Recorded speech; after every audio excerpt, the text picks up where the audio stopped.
Pagi Pak Pala. Pagi. Pak, Ya. mohon izin Pak waktunya Pak. Ya, betul. Bisa Pak? Iya. Presiden Republik Indonesia, Bapak Presiden Prabowo Subianto, Ya.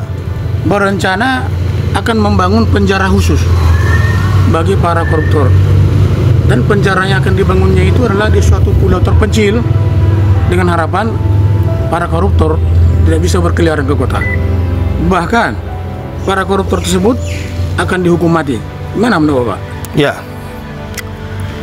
Kalau Pak Presiden Prabowo Subianto berencana membangun penjara di tempat terpencil khusus bagi narapidana koruptor atau narapidana korupsi, bahkan mau menghukum mati, ini sebenarnya satu langkah maju Pak. yang dilakukan oleh Presiden Prabowo, dan ini patut didukung oleh semua pihak.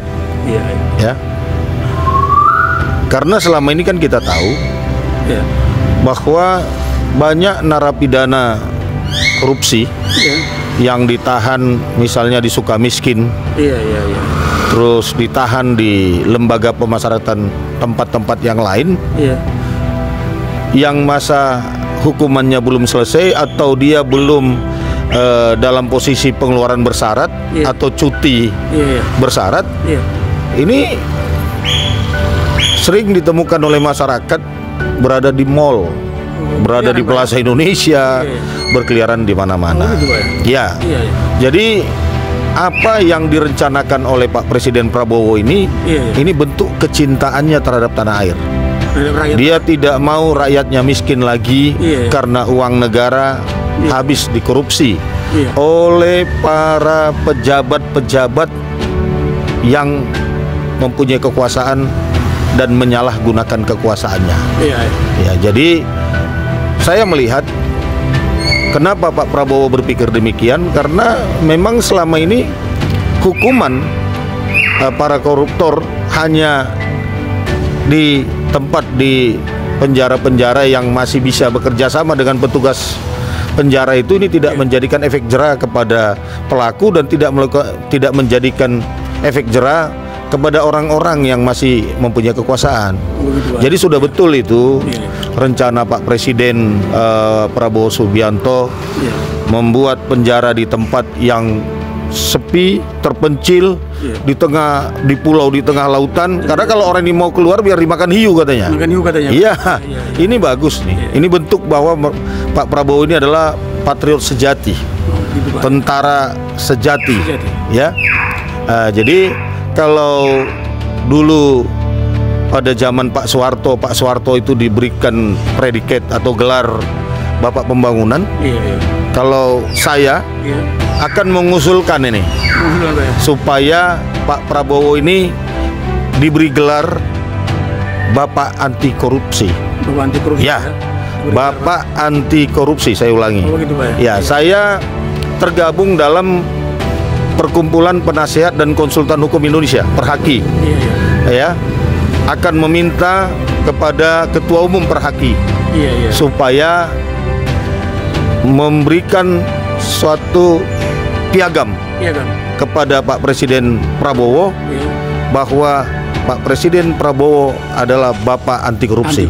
Ya, jadi saya selaku anggota di Perkumpulan Penasihat dan Konsultan Hukum Indonesia akan menggagasi ini, memberikan predikat kepada Bapak Presiden Prabowo adalah Bapak Anti Korupsi.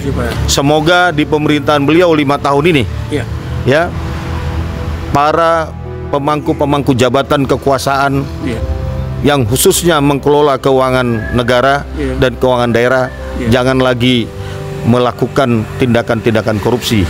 Apalagi kita melihat ya, dalam waktu singkat pada masa kepemimpinan Pak Prabowo Subianto, banyak kasus-kasus besar korupsi yang dibongkar oleh aparat penegak hukum.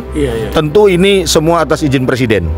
Saya yakin Kejaksaan Agung atau Pak Kajagungnya atau Kapolri atau KPK tidak akan berani mengungkap kasus-kasus yang besarnya triliunan rupiah kalau tidak seizin presiden.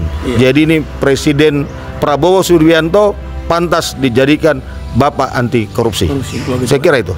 Lalu apa harapan Bapak kepada aparat penegak hukum? Ya, kepada aparat penegak hukum, baik itu kepolisian, baik itu kejaksaan, baik itu Komisi Pemberantasan Korupsi, karena 3 institusi ini yang dapat menangani tindak pidana korupsi. Ya, yang pertama bekerja dengan baik dan benar, dan jangan melakukan kriminalisasi dan politisasi terhadap pejabat-pejabat kita, sehingga orang-orang yang tidak harusnya bersalah jadi tersangka korupsi. Ini nggak boleh. Ya, tegakkan aja hukum dengan baik dan benar. Kalau memang dia itu melakukan tindak pidana korupsi, ya ditegakkan hukum itu. Ya, dijadikan ini perkara. Tapi jangan dipaksakan. Ya, mungkin karena pesanan orang atau karena pesanan politik, ini jangan. Kasihan Pak ya. Karena apa? Jabatan itu sementara. Bagaimana kalau penyidik-penyidik itu yang dibalikkan nanti dikriminalisasi supaya dia jadi tersangka? Kan sakit juga, keluarganya kan korban. Jadi pesan saya kepada para penegak hukum, khususnya yang menangani tindak pidana korupsi, ya kerjakanlah pekerjaan dengan baik dan benar. Jangan sekali-sekali mengkriminalisasi orang. Kasihan itu kalau orang yang tidak bersalah. Tapi kalau yang bersalah ya memang kan resiko. Ya kan, resiko dari perbuatannya. Ya, cukup. Ya. Oke, terima kasih Pak. Oke, terima kasih Pak. Iya, mau kemana nih Pak? Ada kegiatan. Pak, izin Pak ya.